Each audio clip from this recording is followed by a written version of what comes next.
অবশ্যই ইতিমধ্যে স্বরাষ্ট্র মন্ত্রণালয়ের পক্ষ থেকে পদক্ষেপ নেওয়া হয়েছে। পররাষ্ট্র মন্ত্রণালয়কে আমরা অনুরোধ করেছি তারা এটা যেটা extradition treaty in between two countries আছে সেই মতে তাদেরকে আমাদেরকে ফেরত দিবেন বলে আমরা আশা করছি এবং আমরা ফেরত আনার জন্য যথেষ্ট জোর প্রচেষ্টা চালাবো।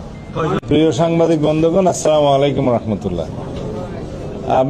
আমরা সরকারের দায়িত্ব গ্রহণ করার পরে এই প্রথমবার আমি কক্সবাজারে ভিজিটে আসলাম, জেলা আইন শৃঙ্খলা কমিটির মিটিংয়ে অ্যাটেন্ড করলাম। এখানে অনেক কিছু সিদ্ধান্ত আমাদের হয়েছে, এটা প্রতি মাসেই হবে। আজকে যে গুরুত্বপূর্ণ সিদ্ধান্ত হয়েছে তা হলো আমরা কক্সবাজার সমুদ্র সৈকতকে একটা শৃঙ্খলার মধ্যে নিয়ে আসব এবং এখানে সমস্ত অবৈধ যে স্থাপনা বা অস্থায়ী স্থাপনা যেগুলো হয়েছে এগুলো এক সপ্তাহের ভিতরে ক্লিন হবে জেলা প্রশাসনের নেতৃত্বে, বিচ ম্যানেজমেন্ট কমিটির নেতৃত্বে। বিচ ম্যানেজমেন্ট কমিটি এখনও গঠিত হয় নাই, নতুনভাবে গঠিত হবে। আর এখানে স্থানীয় সংসদ সদস্য জনাব লুৎফর রহমান কাজল সার্বিক সহযোগিতা করবেন এবং জেলা প্রশাসন আর পুলিশ প্রশাসনকে আপনারা সাংবাদিক বন্ধুগণও সহযোগিতা করবেন বলে আশা করি। কারণ আমাদের অহংকার হচ্ছে আমাদের কক্সবাজার বিচ। সারা বাংলাদেশে একটাই জায়গা আছে ভ্রমণের জন্য নাম্বার 1 তালিকায়, সেটা কক্সবাজার সমুদ্র সৈকত। এটাকে আমাদের জাতীয় এবং আন্তর্জাতিক মানে আমাদের উন্নত করতে হবে। আর সেটা করতে গেলে যাতে আমাদেরকে এই বিচে একটি মানে কোনো রকমের ময়লা আবর্জনা না থাকে এবং কোনো অবৈধ স্থাপনা না থাকে এবং এমন কোনো বিষয় আমরা ওখানে না আনি যাতে পর্যটকদের জন্য কোনো অসুবিধার সৃষ্টি হয় এবং দৃষ্টিকটু লাগে।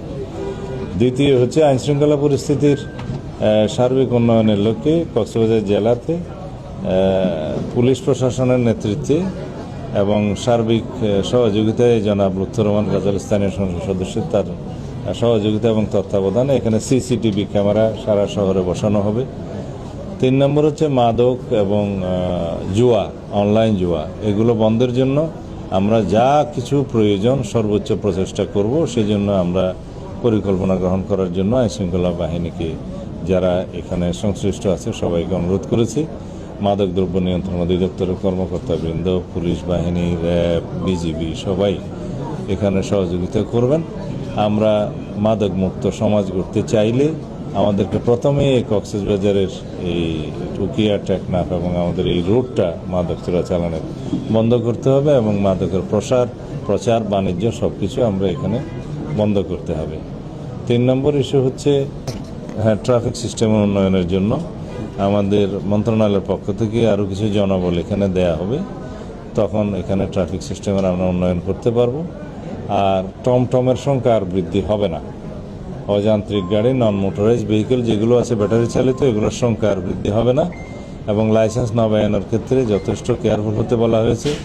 সর্বোচ্চ সংখ্যক যেটা নির্ধারণ করা হয়েছে সেটার উপরে কখনোই আর যাবে না। ক্রমান্বয়ে যেগুলো ড্যামেজ হবে সেই সংখ্যাটা আর ফিল আপ করা হবে না, সেই জায়গাটা খালি থাকতে থাকতে আস্তে আস্তে এগুলোর সংখ্যা কমানো হবে। আর এক লাইসেন্সের অধীনে যেন একাধিক এই সমস্ত টমটম বা নন মোটরাইজ ভেহিকেল না চলে, সেটা যথেষ্ট নজর দেওয়া হবে। যার লাইসেন্সে একাধিক এরকম বাহন চলবে তার লাইসেন্স বাতিল হবে। এইভাবে একটা সুশাসনের মধ্যে নিয়ে আসতে হবে। আর গরিব মানুষরা যাতে কষ্ট না পায় সেদিকটাও আমরা লক্ষ্য রাখবো। এর বাইরে আরও অনেক কিছু আমরা সিদ্ধান্ত নিয়েছি যেগুলো আপনারা জানতে পারবেন। জেলা প্রশাসনের পক্ষ থেকে এগুলো রেজলিউশন আকারে প্রচার করা হবে। আশা করে আমাদের সার্বিক সহযোগিতায় এবং সমাজের প্রত্যেক শ্রেণী পেশার মানুষের সহযোগিতায়, বিশেষ করে সাংবাদিক বন্ধুদের আন্তরিক সহযোগিতায় আমাদের আইনশৃঙ্খলা পরিস্থিতি উন্নয়ন সহ অন্যান্য সমস্ত বিষয়ে আমরা শৃঙ্খলা ফিরিয়ে আনতে পারব। ধন্যবাদ।